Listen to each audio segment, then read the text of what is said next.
to the Capture Your Confidence podcast. We are back this month giving you our top 5 episodes of the year.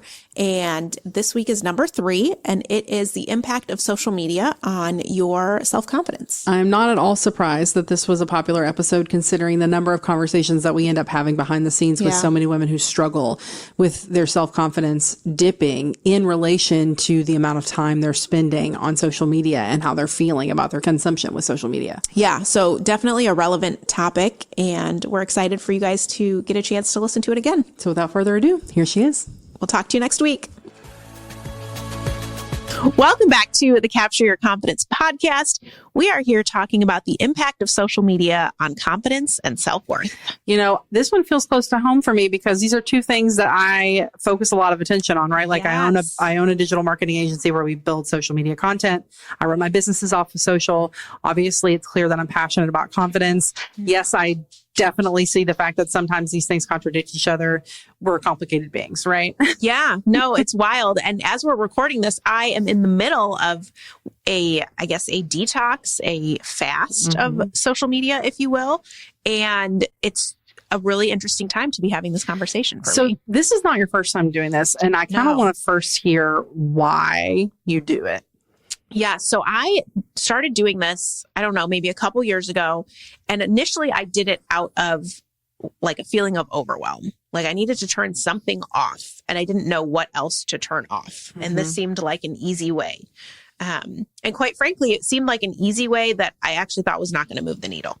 I thought it was just a thing that I could do and try. And, you know, who knew if it was going to really work. But immediately I felt better.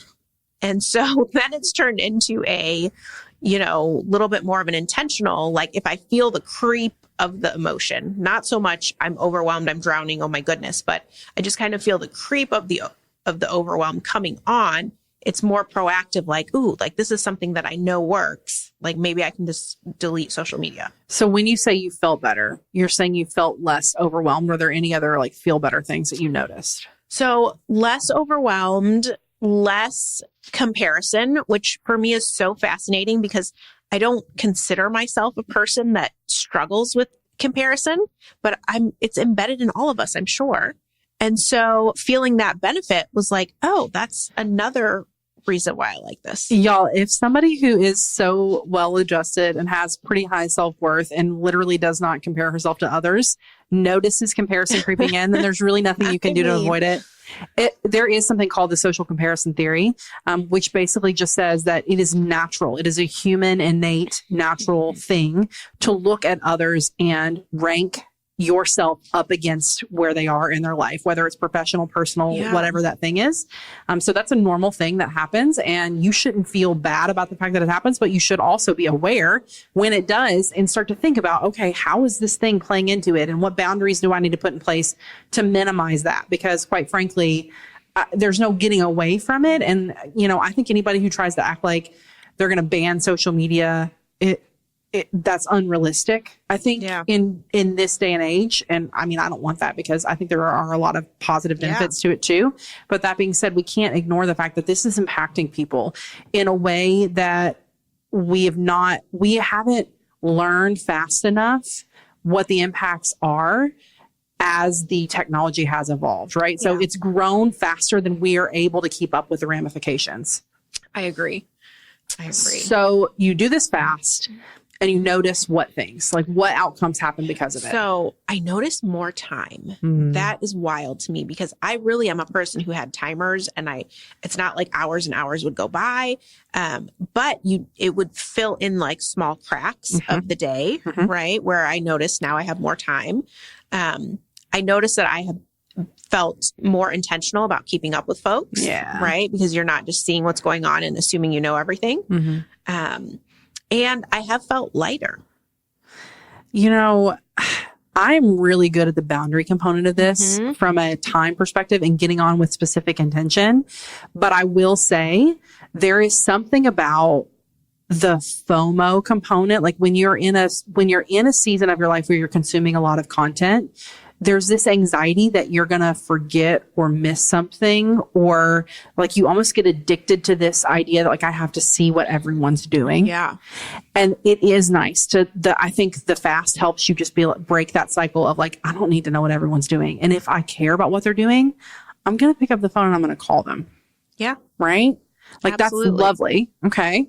So it created awareness for you and it also forced you to be more intentional. Yes. So I think the benefit here is like, if you feel like you're noticing some self-worth things and you suspect that social media might be a component of it, a detox is going to help solidify the awareness and help tell you whether or not that was contributing to it. Yeah. And also just help you reset and put some better boundaries in place. You know, you mentioned to me earlier when we were talking about this concept of like the question of, can I be the kind of person that spends 20 minutes on social media a day? And I was like, I don't have any doubt in my mind that you could be the kind of person that spent 20 minutes a day on social and had that strong boundary. Mm-hmm. But my question to you is, if you were that person, how would you feel after those 20 minutes? Yeah. And, you know, it's interesting. I think that, you know, would it be the same, but just on a smaller level? Like, would I still feel that same, you know, comparison and overwhelm? Or would I feel like, oh, I'm checking in with my friends. I kind of know what's going on now and I'm, you know, back to life as normal. You know, I don't know. I don't think it would solve what I'm looking for it to solve. Because I do think that the elimination, the benefits can outweigh some of the, you know, the benefits of being off can outweigh the benefits of being on. Okay. That's really interesting. Yeah. So as someone who's in the industry, I'm not in a position to take time off of social the way that other people are. But I will say that I almost like mini detox or mini fast without people ever knowing. And so the rule is I will get on social media to create and to engage with my clients, but I will not consume social media content. Mm-hmm. And I have always been really good about being a low consumer of social content because of the volume of time I already have to spend on it. Yeah. And I notice like it's so instinctual. Like you get on it and you immediately start scrolling. You're like, whoop, that's not what I got on here for. Yeah. And so because of that, I've had to really work hard to train myself to not be that person and to say, I'm getting on to do this one thing. I'm getting on to send 5 messages. I'm getting on to save 5 audios. I'm getting on to create a reel, right? I'm not getting on to look and see what other people are doing. And I think the problem is that 99% of users of social content, they are getting on to consume. Yeah. And so if that is a thing for you, like I'm speaking specifically to the people who need to market their businesses online or market themselves in their professional career, and they need to get on social media to do that thing, you've got to figure out a way to stop consuming and to still show up and create. Mm-hmm. In a way that feels healthy to you, because you can't stop the train that feeds the business, right? Yeah, absolutely. And it's interesting you say that because I'm around you enough to know that you very much are a like creation driven, you know, on that mission. Mm-hmm. But I'm wondering too, if because you're involved in it so much, like, does it lose the allure? Because it's your business. You know what I mean? You're in it for other people. You're creating their social media. It's not as enticing. I will say there is an absolute correlation of like, when I think of social, I think of work. I don't think of veg. I don't think of unwind. I think of work.